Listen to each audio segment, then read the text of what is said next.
बिस्मिल्लाहिर्रहमानिर्रहीम। आज मैं आपके साथ एक इम्पोर्टेंट टॉपिक के बारे में डिस्कस करूंगा। फ्रोज़न शोल्डर, कंधे का जाम हो जाना, कंधे का रुक जाना। अक्सर लोगों को शोल्डर में बहुत ज़्यादा दर्द होती है और ये शोल्डर की दर्द राइट शोल्डर में भी हो सकती है, लेफ़्ट शोल्डर में भी हो सकती है और बहुत कम ऐसा होता है कि शोल्डर की इस तरह की दर्द एक वक्त में दोनों कंधों में हो। इसके अंदर पेशेंट के लिए जो बाजू है उसको आगे की तरफ उठाना, सर के पीछे की तरफ मूव करना, जो रूटीन के भी काम होते हैं पेशेंट के लिए वो बहुत मुश्किल हो जाते हैं। और ज़्यादातर ये जो दर्द होता है 40 से 60 साल के जो दरमियान लोग होते हैं इनको होता है और इस कंडीशन को फ्रोज़न शोल्डर या एडिसिव कैप्सुलाइटिस कहा जाता है। हमारा जो शोल्डर होता है ये 3 bones, humerus bone, clavicle bone और स्कैपुला से मिलकर बनता है। ये एक बाल और सॉकेट जॉइंट होता है। इसके ऊपर एक बहुत स्ट्रॉन्ग कवरिंग होती है। अगर इसके अंदर स्टिफनेस हो जाए तो शोल्डर को मूवमेंट करने के लिए प्रॉब्लम होती है, या इसके अंदर एक साइनोवियल फ्लूइड होता है, अगर ये कम हो जाए जो कि लुब्रिकेट करता है हमारे जॉइंट्स को, या ये कम हो जाए तो भी शोल्डर की मूवमेंट में प्रॉब्लम होती है और बाजू को आगे और पीछे की तरफ मूव करना बहुत मुश्किल हो जाता है। जिन पेशेंट्स को फ्रोज़न शोल्डर है उनके लिए कुछ बातें हैं जिसका पता हो तो वो परेशान नहीं होते कि हम काफ़ी देर से ट्रीटमेंट करवा रहे हैं लेकिन हमारा जो प्रॉब्लम है वो सॉल्व क्यों नहीं हो रहा। ये जो फ्रोज़न शोल्डर होता है इसकी 3 स्टेजेस होती हैं।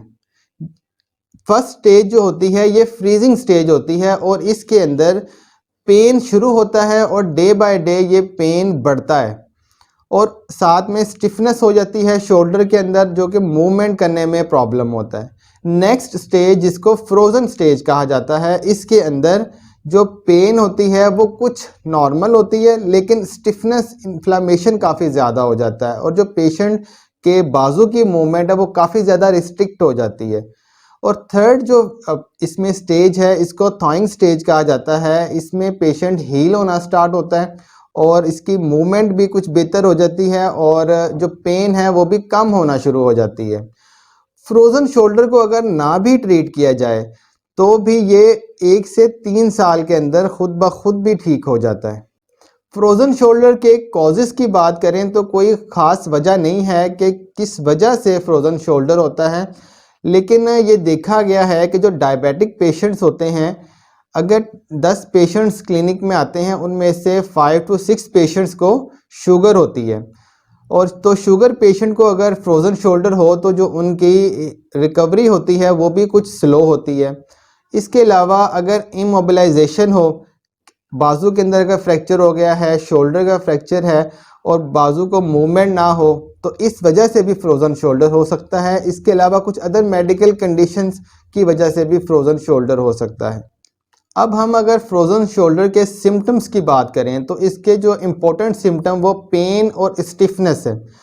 फ्रोज़न शोल्डर का जो पेशेंट होता है उसके लिए जिस तरह ये बाजू है इसको ऊपर उठाता है एक पॉइंट में जाके ये लॉक हो जाता है। इसके अलावा बहुत ज़्यादा स्टिफनेस हो सकती है, दर्द हो सकती है, तो यही इसके इम्पोर्टेंट सिम्टम है फ्रोज़न शोल्डर के।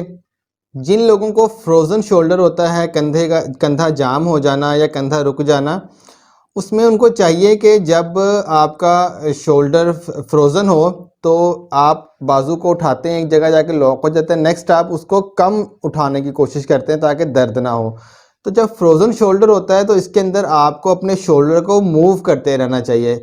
इसका जो रेंज ऑफ मोशन है वो कम हो रहा होता है और इस वजह से आप इसको कम उठाते हैं तो इस वजह से भी ये आपका प्रॉब्लम बढ़ता है, तो इसको आपको मूव करते रहना चाहिए। ये भी बहुत इम्पोर्टेंट है फ्रोज़न शोल्डर के केस के अंदर।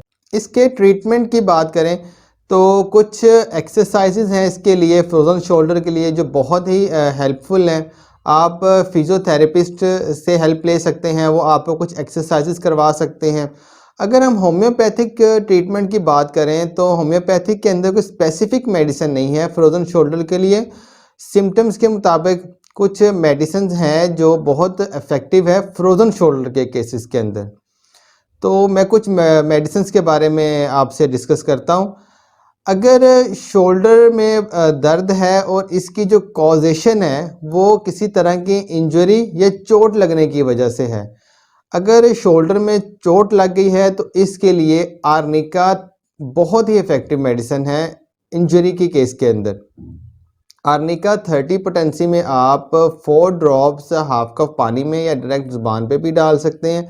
4 ड्रॉप सुबह शाम कुछ डेज़ 1 वीक यूज़ करें और उसके बाद आप 3-4 डेज़ इसमें वक्फा डाल के तो दोबारा इसको इस तरह कुछ वक्त इस्तेमाल करें तो ये बहुत इफ़ेक्टिव मेडिसिन है शोल्डर के, फ्रोज़न शोल्डर। और अगर आपके शोल्डर में दर्द है इंजरी या किसी तरह की चोट की वजह से, एक कंडीशन जिसके अंदर शोल्डर में आपके दर्द हो, वो फ्रोज़न शोल्डर की वजह से हो या अदर रीज़न हो उस पेन की, लेकिन उसके अंदर जो सिम्टम वो ये हो कि जो आपका शोल्डर है जब आप इसको मूवमेंट करना स्टार्ट करते हैं तो जो आपके शोल्डर की जो पेन है ये कुछ कम या बेहतर होने लगे, तो इसके लिए रेस्टॉक्स बहुत इफ़ेक्टिव मेडिसिन है।